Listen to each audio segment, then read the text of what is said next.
Good evening, ladies and gentlemen. It is I, your host, Anundu2, your favorite apostate, here to provide more frighteningly accurate appraisal and analysis of Watchtower Corporation, of their musings, of their inner workings, of their goings-on in general. And tonight I would like to discuss an article that was recently published by them. But before I begin, I would like to open up by declaring forthrightly and outrightly that you, the audience, you're stupid. You're a guttural bunch of ignorant, moronic fools, gullible hicks. Not because I think so. Please, don't misunderstand me on that point. I would never go so far as to insult the intelligence of my audience members. And let me just say, and this is me speaking honestly here, although I do not have the largest following in the XJW community, nor am I seeking it, although I am not the most popular person in the room that I walk into, nor do I desire to be, what I do think that I have in this, this little channel here is one of the most astute, eloquent, well-informed audiences out of the whole bunch. The support that I've received from you fine ladies and gentlemen, and the criticisms, have been greatly appreciated. But that begs the question, who does think you're stupid? Who thinks that you, the audience, are a bunch of ignorant, moronic fools? Well, what are we here to talk about? Oh my God, that's right! We're here to talk about Watchtower Corporation and an article they've published. Before I delve into it, ladies and gentlemen, this marks a new low in the so-called ministry work of Watchtower Corporation. Yes, that's right, the worldwide ministry work. Yeah!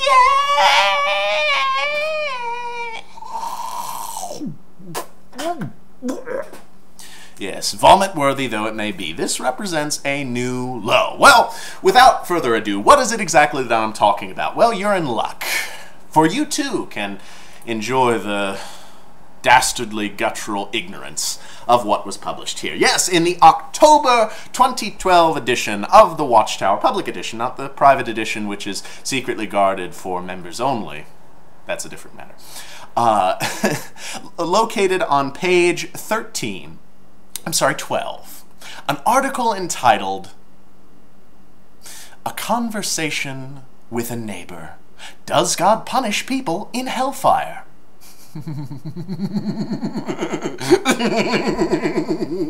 Okay, now we all know that anecdotal testimony is a cornerstone in Watchtower theology. At least once in any given magazine, they'll have one of those names, those quotations. Some names have been changed, assuming, of course, they're real, and one would ask why the names would have to be changed. Anyway, I mean, they're not in witness protection, are they? I mean, these are real people. I mean, you know, we would like some reassurance that we could talk to the individuals making quote to, you know, gather some corroboration, make sure that they weren't misquoted or, in fact, that they're real at all. But no, this isn't even that. This doesn't even pretend to be that. This conversation with a neighbor is fictional, non-existent.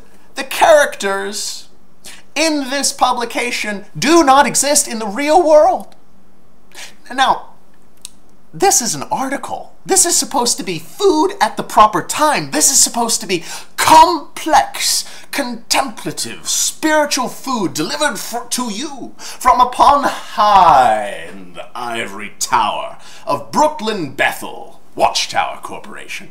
This is what constitutes as food. Here's what it says opening it up. They say, Jehovah's Witnesses enjoy discussing the Bible with their neighbors. Do you have a particular Bible subject that you have wondered about? Are you curious about any of the beliefs or religious practices of Jehovah's Witnesses? If so, do not hesitate to bring up the subject the next time you come in contact with a witness. He or she will be pleased to discuss such matters with you. This is an in-print infomercial, and a very poorly done infomercial at that, if I might be frank. I'm not going to bore you with the whole article, reading it and taking it apart like that, because frankly, it bores the piss out of me. It is a truly monotonous load of crap. Who are the characters in this? Mauricio and Alejandro. Alejandro.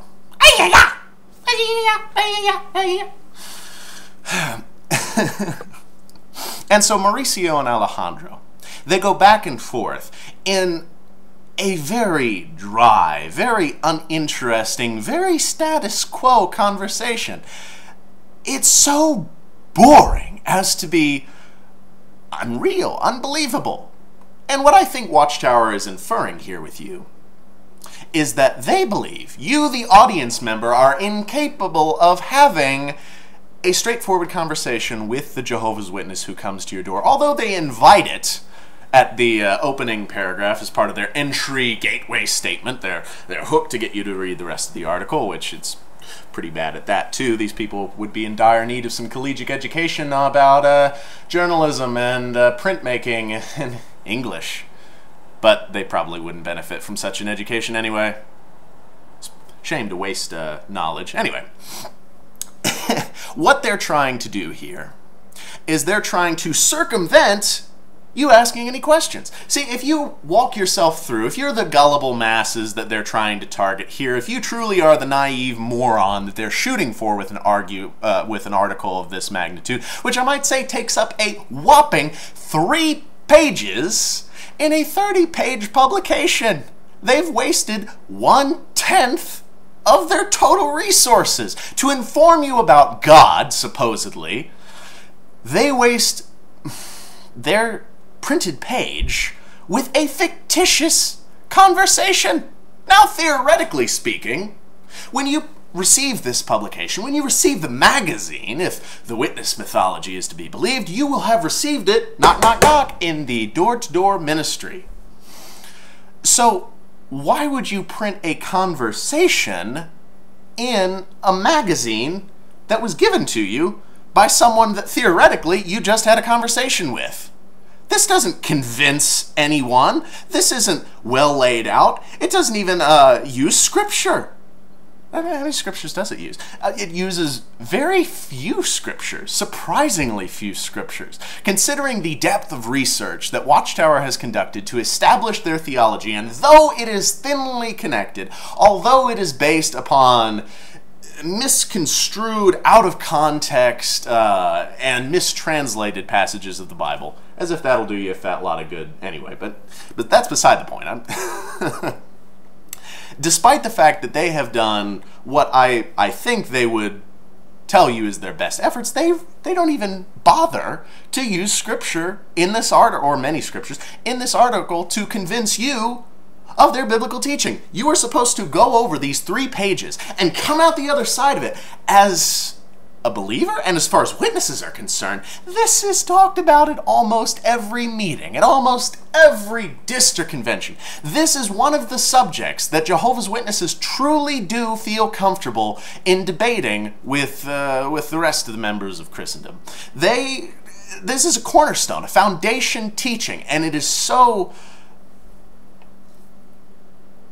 elementary that it's frightening. How are witnesses meant to read this? Does this constitute for them mature spiritual food, much less college-level learning material? We got to remember, these people think that the Watchtower and the reading and intake of its writing is equivalent to a college education. What does this article tell you about the people that are writing it? Well, it tells you that they have very little confidence in the people presenting their own message. Because again, it's a fictitious conversation in a magazine that's supposed to have been placed with you via having a conversation. Maybe what they're trying to do here is they hope that if you had a bad conversation with an unknowledgeable or disinterested witness, or perhaps one of the ones just in it for the social politics of the whole cult affair, maybe they're hoping that if you had a bad back and forth with one of their representatives, that this will sway you. I don't know. I have I've gone over it back and forth, and the only thing that I can conclude is that Watchtower they're up to something. They're moving forward. These new campaigns that they're having in malls, shopping malls, and on the street, they're only pioneering it so far in the bigger cities. But if it's successful, you may see a Jehovah's Witness stand at your local county fair or your local shopping mall.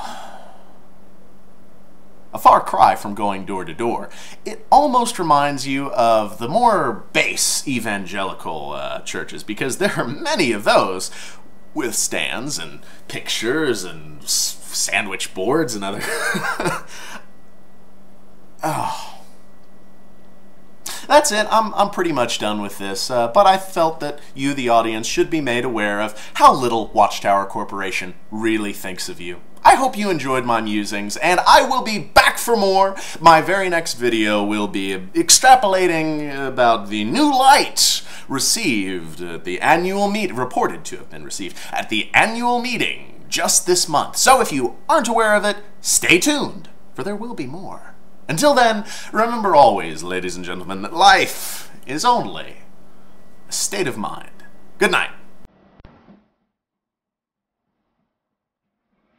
Darkness, my old friend, I've come to talk with you, because a vision softly creeping lifted seeds while